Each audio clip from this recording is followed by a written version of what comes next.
Israel താൽക്കാലിക യുദ്ധകാല മന്ത്രിസഭയിൽ നിന്ന് 2 പേർ രാജിവെച്ചതോടെ നെതന്യാഹു പ്രതിസന്ധിയിലായിരിക്കുകയാണ്.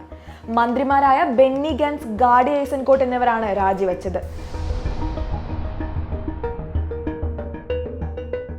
സൈനിക മേധാവികളായി രാഷ്ട്രീയത്തിലെത്തിയവരാണ് ഗാൻസും ഐസൻകോട്ടും. മുൻ പ്രതിരോധ മന്ത്രിയും മുൻ ആർമി ജനറലുമായ ബെന്നി ഗാൻസ് ഇസ്രായേൽ റെസ്ലിൻസ് പാർട്ടി നേതാവുമാണ്. ഗസയിൽ യുദ്ധാനന്തര പദ്ധതി അവസാനിപ്പിക്കുന്നില്ലെങ്കിൽ രാജിവെക്കുമെന്ന് ഗാൻസ് മുന്നേ തന്നെ പറഞ്ഞിരുന്നു.